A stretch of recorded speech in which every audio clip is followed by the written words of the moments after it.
Hello and welcome my YouTube education channel MPa classes. आज हम लोग वायवीय और अवायवीय शोषण में अंतर देखेंगे। वायवीय और अवायवीय शोषण क्या होता है, क्योंकि पिछले क्लास में हम लोगों ने वायवीय और अवायवीय शोषण को देखा था कि वायवीय और अवायवीय शोषण क्या होता है। आज के क्लास में देखेंगे वायवीय और अवायवीय शोषण में अंतर को देखेंगे।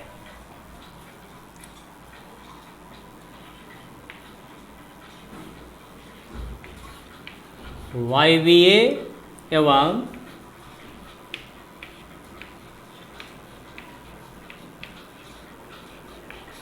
अवायवीय श्वसन में अंतर।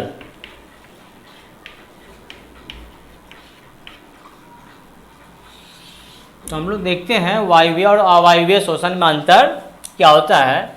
जैसे एक नंबर है ना, वायवीय शोषण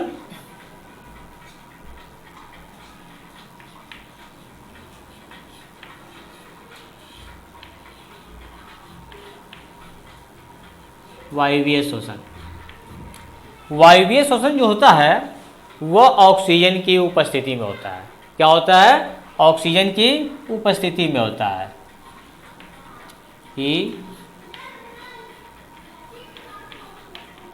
उपस्थिति में होता है ना। जबकि अवायवीय शोषण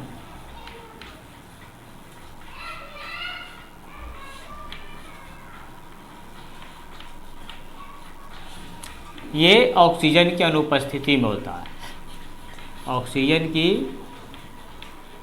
अनुपस्थिति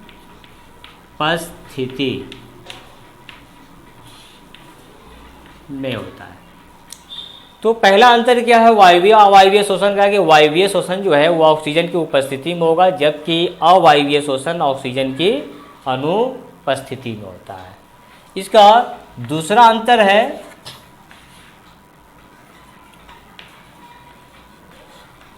वायवीय श्वसन, ये दो चरणों में होता है। इसका प्रथम चरण जो है, प्रथम चरण कोशिका द्रव में होता है।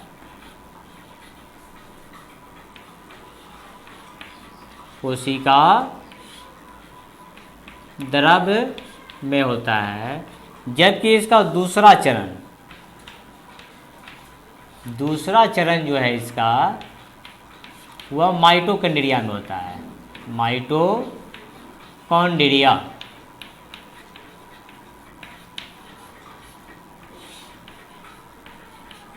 ये वायवीय शोषण के लिए। लेकिन अवायवीय शोषण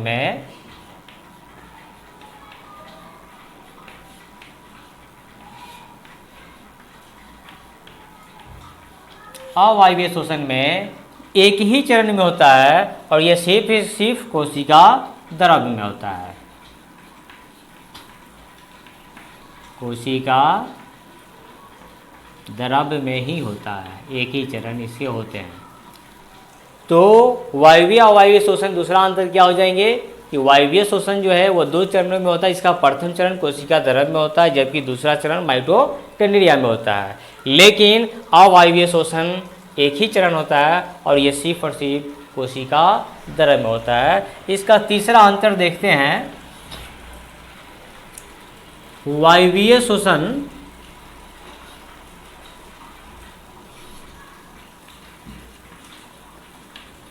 में क्या होता है, इसमें ग्लूकोज का पूर्ण ऑक्सीकरण होता है और ग्लूकोज के पूर्ण ऑक्सीकरण से कार्बन डाइऑक्साइड और जल का निर्माण होता है। इसमें क्या होता है,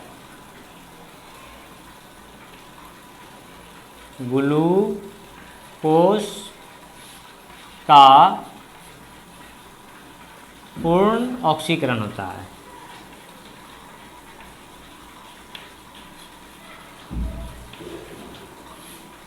ग्लूकोज से क्या होता है, पूर्ण ऑक्सीकरण, और इसमें बनते क्या है, CO2 और जल का निर्माण होता है। जबकि अवायवीय शोषण में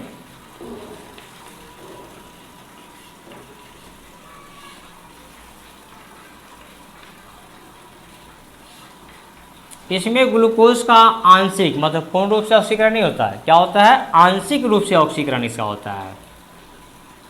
ग्लूकोज का आंशिक रूप से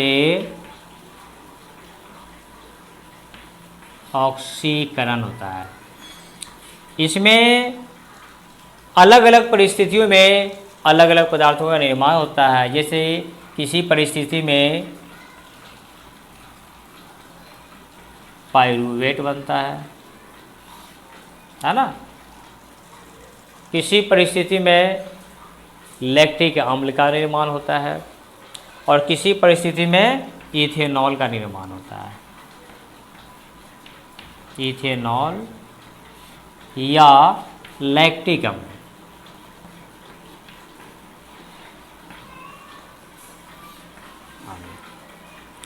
पिछले क्लास में हम लोगों ने देखा था कि पाइरूवेट कब बनता है, इथेनॉल कब बनता है और लैक्टिक अम्ल कब बनता है। तो यहाँ पे वायवीय शोषण में ग्लूकोज का पूर्ण ऑक्सीकरण होता है, जबकि अवायवीय में ग्लूकोज का आंशिक मतलब रूप से ऑक्सीकरण होता है। क्यों? क्योंकि यहाँ पे ऑक्सीजन की कमी होती है। और इसका चौथा अंतर देखते हैं वायवीय और अवायवीय शोषण में क्या होता है। वायवीय श्वसन, इसमें ऊर्जा बहुत अधिक मुक्त होता है। इसमें ऊर्जा जो है बहुत अधिक उत्पन्न होता है।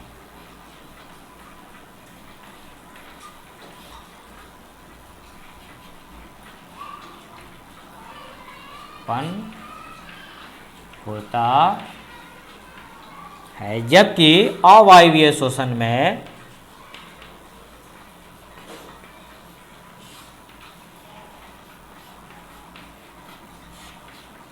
वायवीय शोषण की अपेक्षा ऊर्जा बहुत कम उत्पन्न होता है ना। वायवीय श्वसन की अपेक्षा बहुत कम ऊर्जा उत्पन्न होता है। तो हम लोगों ने क्या देखा, वायवीय और अवायवीय शोषण में अंतर क्या होता है। वायवीय शोषण क्या है, ऑक्सीजन की उपस्थिति में होगी, जबकि अवायवीय ऑक्सीजन की अनुपस्थिति में होगी। वायवीय शोषण दो चरणों में होते हैं। प्रथम चरण में क्या होते हैं, कोशिका द्रव में होते हैं, जबकि दूसरा चरण उसको माइटोकॉन्ड्रिया में होता है। लेकिन अवायवीय शोषण सिर्फ और सिर्फ कोशिका द्रव में ही होते हैं। वायवीय शोषण जो है जिसमें ग्लूकोज का पूर्ण ऑक्सीकरण होता है और ऑक्सीकरण में CO2 और H2O मतलब कार्बन डाइऑक्साइड और जल का निर्माण होता है, जबकि अवायवीय शोषण में ग्लूकोज का आंशिक रूप में ही ऑक्सीकरण होता है और इसमें कभी अलग अलग परिस्थितियों में अलग अलग पदार्थों का निर्माण होता है, जैसे कभी पाइरूवेट या इथेनॉल या लैक्टिक अम्ल।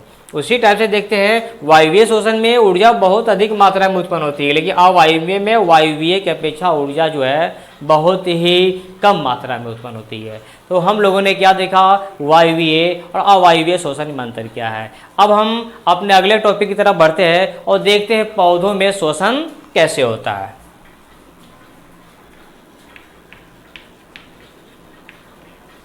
पौधों में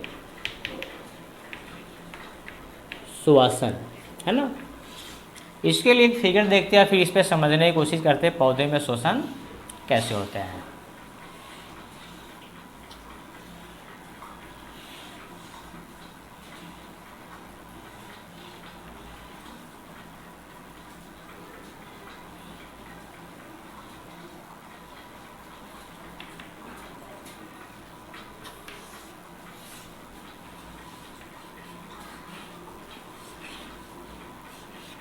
ये जड़ हैं और ये इसके मूल रोम हो गए।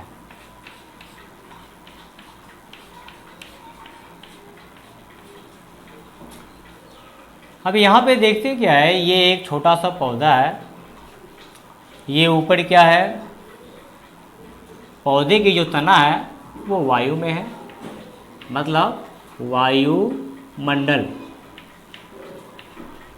और यहाँ पे जड़ जो है वो क्या मिट्टी में है। ये पौधे की पत्ती है, ये इसके तना है, और ये जो है जड़ है, और ये जो रेशे देख रहे हैं वो है मूल रोम।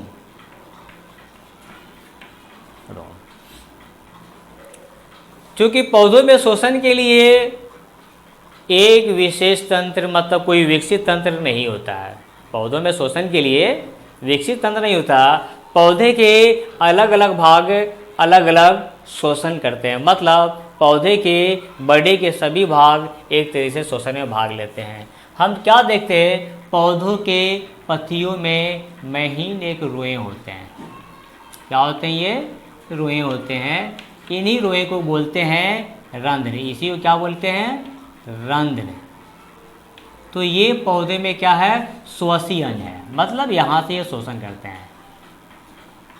श्वसी अंग है ये। उसी टाइप से पौधों की तने की जो पुरानी कोशिकाएं होती है, इसमें भी एक श्वसी अंग होता है जिसका नाम होता है वात रंध्र। वात रंध्र, ये भी क्या है? श्वसी अंग है ना। इसकी जड़े में ये मूल रोम है, और कुछ जैसे पुरानी जड़ की जो जड़ होते हैं वहाँ भी मूल रोम नहीं होते हैं, तो वहाँ भी वात रंध्र की तरह ही तंत्र विकसित हो जाते हैं। यहाँ भी वात रंध्र बन जाते हैं जब ये पुरानी कोशिकाएं होती है, पुरानी होती है। अब पौधे शोषण करते कैसे हैं?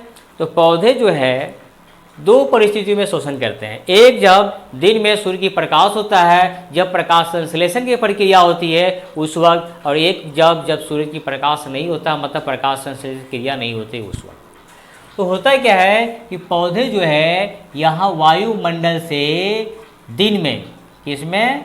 दिन में पौधे शोषण जो करते हैं वो CO2 जो है वायुमंडल से इन्हीं रंध्रों के माध्यम से ग्रहण करते हैं, और फिर यहीं से ऑक्सीजन को मुक्त करते हैं, और ये विसरण की क्रिया से होता है। विसरण की क्रिया द्वारा होता है ना। किस क्रिया से? विसरण की क्रिया से। उसी टाइप से दिन में ही जैसे ये वात रंध्र है, तो ये भी क्या करते हैं? CO2 को ऑब्जर्व करते हैं और O2 को रिलीज करते हैं, और ये भी जो होते हैं विसरण की क्रिया। यहाँ भी मतलब पौधे की कोई भी अंग जो श्वसन में भाग लेता है वो सब के सब कौन सी क्रिया से? विसरण की क्रिया से। उसी टाइप से चूँकि मिट्टी के कणों के बीच ऑक्सीजन होता है, मिट्टी के कणों के बीच क्या होता है? वायु होता है जिसमें ऑक्सीजन होता है। तो इसकी ये जो मूल रोम है या जो ये वात रंध्र है, ये मिट्टी से, मतलब इस मिट्टी में जो ऑक्सीजन घुला होता है,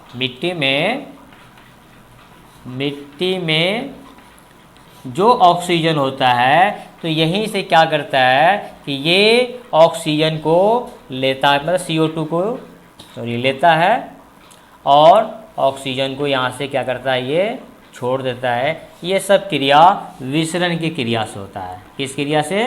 विसरण की क्रिया से होता है। तो पौधे दिन में क्या करते हैं? कार्बन डाइऑक्साइड गैस लेते हैं, क्योंकि प्रकाश संश्लेषण के लिए उनको कार्बन डाइऑक्साइड गैस की ज़रूरत होती है। तो दिन में वो कार्बन डाइऑक्साइड गैस लेते हैं और ऑक्सीजन को मुक्त करते हैं। इसमें इसके पत्तियों के रंध्र भी भाग लेते हैं, तने के वात रंध्र भी भाग लेते हैं। जल के मूल रोम अगर पुराने जड़ है तो उसमें भी मूल रोम की जगह पे वात रंध्र विकसित होते हैं जो भाग लेते हैं। मतलब इसकी पत्तियाँ, इसके तने, इसके जड़े सभी के सभी शोषण में भाग लेते हैं, और ऑक्सीजन को ग्रहण, कार्बन डाइऑक्साइड गैस को ग्रहण करते हैं और ऑक्सीजन को छोड़ते हैं। लेकिन रात में जो होता है वो परिस्थिति बदल जाता है। रात में क्या होता है? ये परिस्थिति बदल जाते हैं, क्योंकि रात में सूर्य के प्रकाश नहीं मिलने से प्रकाश संश्लेषण की क्रिया नहीं होती है। और जब प्रकाश संश्लेषण की क्रिया नहीं होती है तो अब जो है वायुमंडल से पौधे जो है वो ऑक्सीजन को ग्रहण करते हैं और फिर CO2 को मुक्त करते हैं, है ना। लेकिन ये क्रिया काफ़ी धीमी गति से होता है। दिन में जो होता है श्वसन की क्रिया काफ़ी तेज गति से होता है, लेकिन रात में पौधों में श्वसन क्रिया काफ़ी धीमी गति से होता है। यही वजह है कि पेड़ के नज़दीक रात में सोने से मना किया जाता है, क्योंकि रात में पेड़ के नज़दीक कार्बन डाइऑक्साइड गैस की मात्रा ज़्यादा होती है ऑक्सीजन गैस के मुकाबले।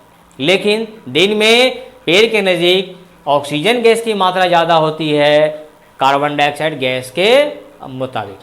अब यहाँ पे एक चीज़ और देखते हैं, चूँकि मिट्टी कणों में जो वायु कोश होते हैं, जहाँ से वो और गैसों का आदान प्रदान कर लेता है। किसका? गैसों का आदान प्रदान कर लेता है। लेकिन कभी कभी क्या होता है कि पौधों के जड़ में लंबे समय तक जल जमा हो जाते हैं। लंबे समय तक जल जमा होने की वजह से फिर क्या होते हैं, इनको पर्याप्त मात्रा में दिन में न तो कार्बन डाइऑक्साइड गैस मिल पाता है और न ही रात में ऑक्सीजन मिल पाता है, और श्वसन की क्रिया पूर्ण नहीं होने की वजह से पौधे क्या होते हैं, मर जाते हैं, मतलब सूख जाते हैं, है ना।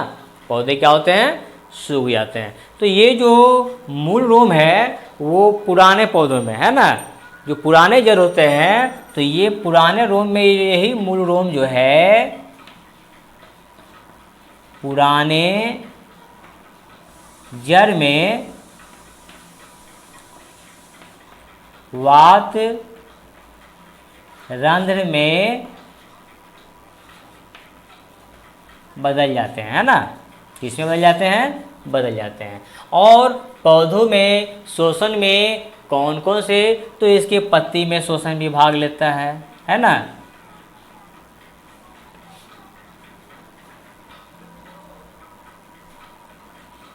पत्तियां, सॉरी